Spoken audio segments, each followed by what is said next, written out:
සුබ දවසක් ඔයාලා හැමෝටම.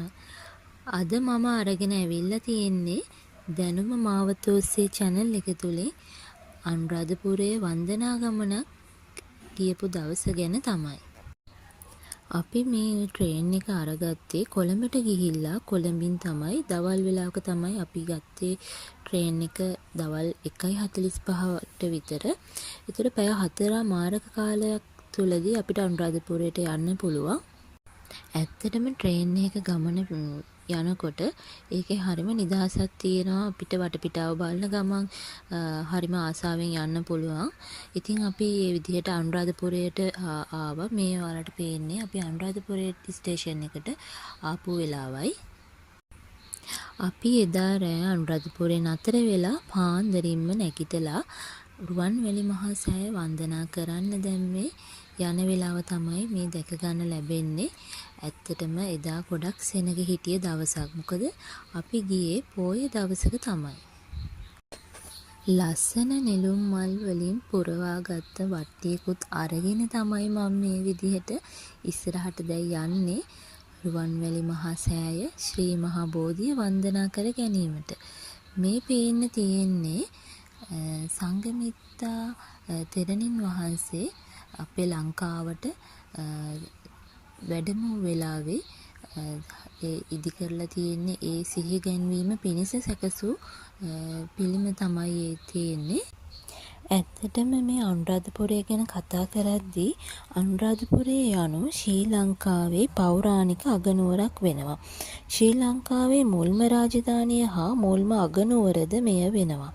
අනුරාධපුර නගරය මේ වන විට යුනෙස්කෝ ලෝක උරුම නගරයක් ලෙස ප්‍රකාශයට පත් කරලා තියෙනවා. ඉතින් එවැනි වටිනාකමක් තියෙන පූජනීය ස්ථානයක් තමයි මේ අනුරාධපුරය. ඔන්න දැන් මම ඉස්සරහට යනවා මල් වට්ටියත් අරගෙන රුවන්වැලි සෑය වන්දනා කරන්න. හිතට හරිම නිදහසක් දැනෙනවා. මේ වගේ තැනකට ආවට පස්සේ ඒ ගැන කියන්න වචන නැහැ.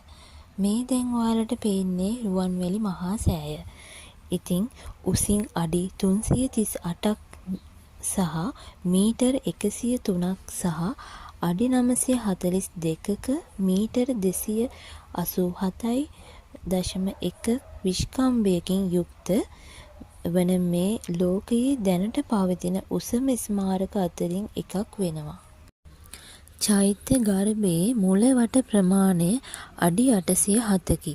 වාස්තු විද්‍යාත්මක ගුණාංග සහ ආශ්චර්යවත් බව නිසා ලොව පුරා බෞද්ධ ජනතාව අතර අති පූජනීය තත්වයකට පත් වී ඇති ස්තූපයකි.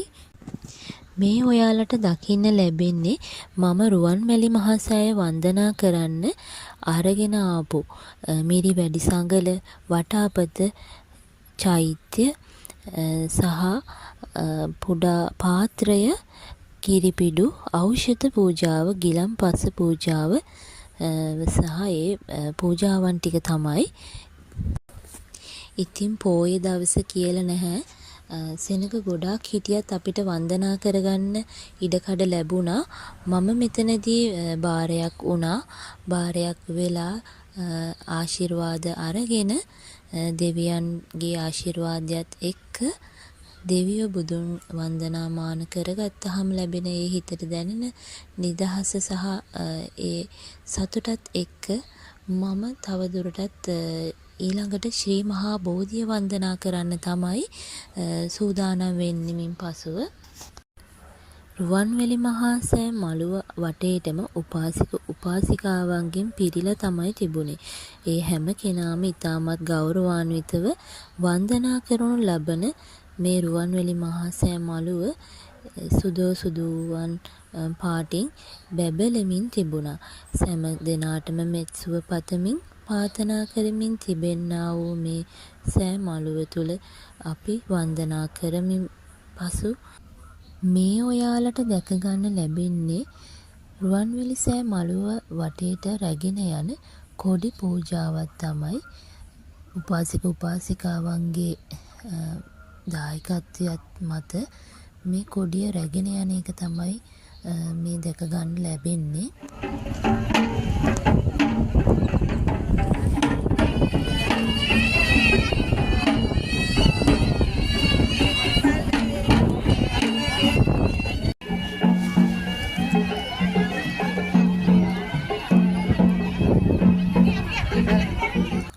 අපි මීළඟට ශ්‍රී මහා බෝධිය වන්දනා කිරීමට යන අතරතුර මේ දකින්නේ ලෝවා මහා පාය.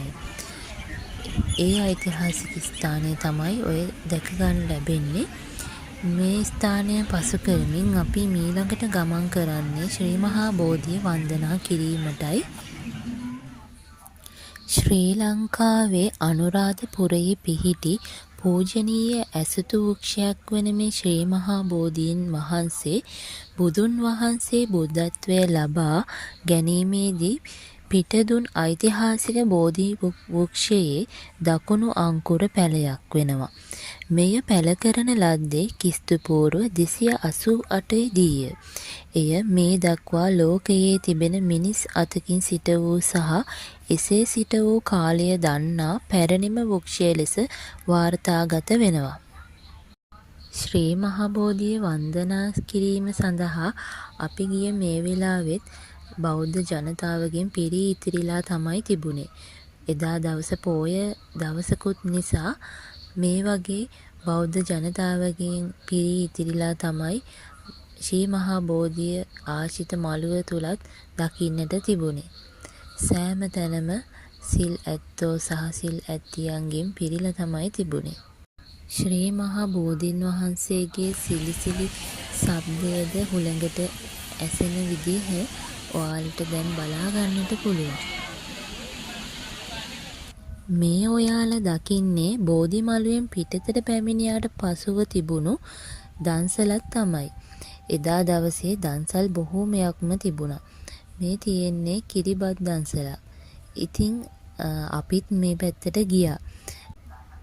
ඉතින් ඔයාලට මේ වීඩියෝ එක තුලින් අරගෙන ආවේ රුවන්වැලි මහා සෑය වන්දනා කිරීම සහ ශ්‍රී මහා බෝධීන් වහන්සේ වන්දනා කිරීමට ගිය අවස්ථාව තමයි.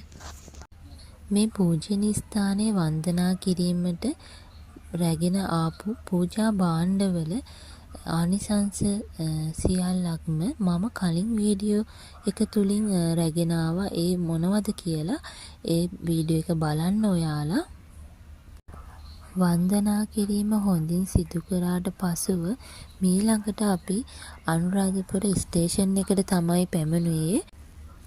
ඔයාලට දැනුම මාවත ඔස්සේ channel එක තුලින් ඉතා වැදගත් වෙන කරුණු රසක් එක්ක වීඩියෝ තවදුරටත් මම ඉදිරියට අරගෙන එනවා. ඉතින් දිගටම රැඳිලා සිටින්න, subscribe කරලා like කරලා වීඩියෝ එක බලපු හැමෝටම බොහොම ස්තුතියි.